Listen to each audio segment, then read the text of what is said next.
انما جزاء الذین یحاربون اللہ ورسولہ ویسعون فی الارض فسادا ان یقتلوا او یصلبوا او تقطع ایدیہم وارجلہم من خلاف او ینفوا من الارض، کہ ڈاکو نے ڈکیتی کے دوران اگر صرف کسی کا مال چھینا، صرف مال چھینا ہے، بندہ نہیں مارا اس نے، تو قرآن کہہ رہا ہے اس کا دایاں اور بایاں ہاتھ کاٹ ڈالو. یہ حکومت کو قرآن حکم دے رہا ہے. اس کا رائٹ ہینڈ اور لیفٹ پاؤں بولو کاٹ ڈالو.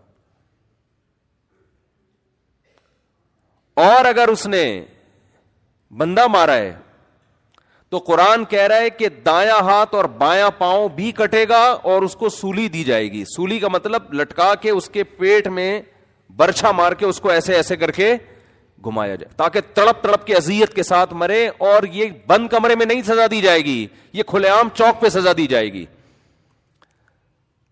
سمجھ میں آ رہی ہے کہ نہیں آ رہی ہے؟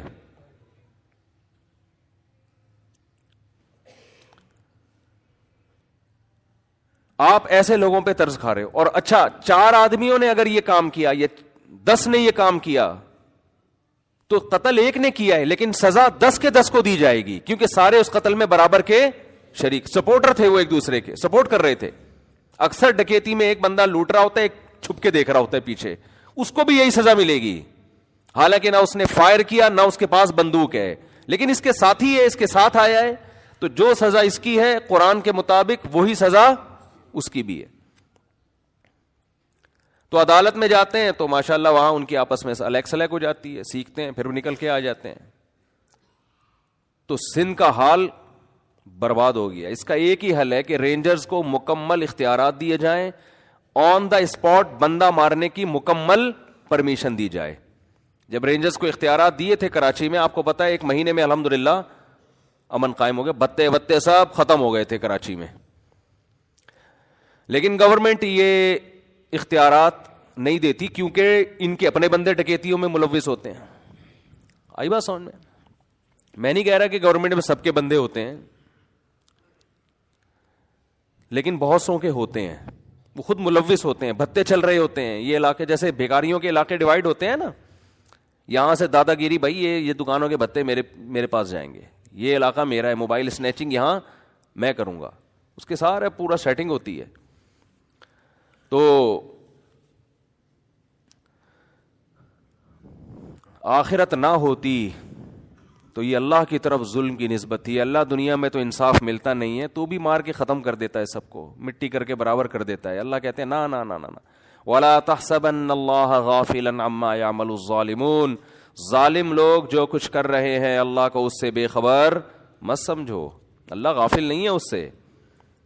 کیسے وہ بوڑھا باپ بیچارہ کتنے دن روتا رہا یہیں ہمارے ساتھ، آپ نے بھی دیکھا ہوگا نا، اکلوتا بیٹا اس کا ہے، اکلوتا ہی ہے نا، اکلوتا بیٹا تھا ان کا، جوان لڑکا شہید کر دیا، بڑھاپے کا سہارا بننے والا تھا، چند ٹکوں کی خاطر، چند پیسوں کی خاطر.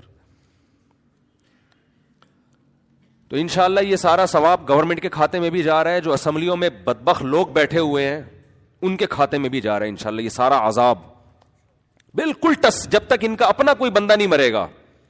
مجھے یاد ہے ایک ملک کا نام نہیں میں لینا چاہتا، اس کا اپنا بیٹا جو ہے نا بادشاہ کا، وہ شہزادہ نشے میں مر گیا، فوراً اس کنٹری میں نشے پر پابندی لگا دی گئی، اپنا بندہ مرا ہے ان کا نشہ کر کے. تو کوئی ڈاکو جب ان کو پکڑے گا، ان کو چھینے گا، شاید تھوڑا سا کچھ، ورنہ یہ عوام مرتی رہے. عوام بہت زیادہ ہو رہا ہے کراچی میں، بہت زیادہ ہو رہا ہے، تھوڑا نہیں ہو رہا.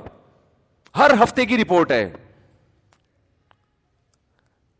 اور میرے بھائی آپ بھی لائسنس بناؤ، اسلحہ رکھو، اپنا ڈیفنس کرو خود. گورنمنٹ سے آپ امیدیں نہ لگاؤ.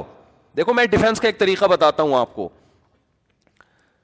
زیادہ سے زیادہ جو لوگ ہیں، جو سنجیدہ لوگ ہیں، وہ لائسنس رکھیں، قانونی اسلحہ رکھیں. خاص طور پہ جو دکانوں پہ بیٹھے ہوئے لوگ ہیں، ہونا یہ چاہیے کہ ایک شاپ پہ اگر ڈکیتی ہو رہی ہے تو دوسرے سامنے والے کے پاس پسٹل ہونی چاہیے. یہ آپ کا قانونی حق ہے، آپ اس وقت فائر کھول سکتے ہیں، اس وقت یہ لیگل نہیں ہے. سمجھتے ہو کہ نہیں سمجھتے؟ اب عوام بھی ایسی بزدل بن گئی ہے، 2 بندے آ کے پورے بازار کو لوٹ رہے ہوتے ہیں، باقی تماشا دیکھ رہے ہیں. ہم بچپن میں پنجاب جایا کرتے تھے، وہاں ڈکیتی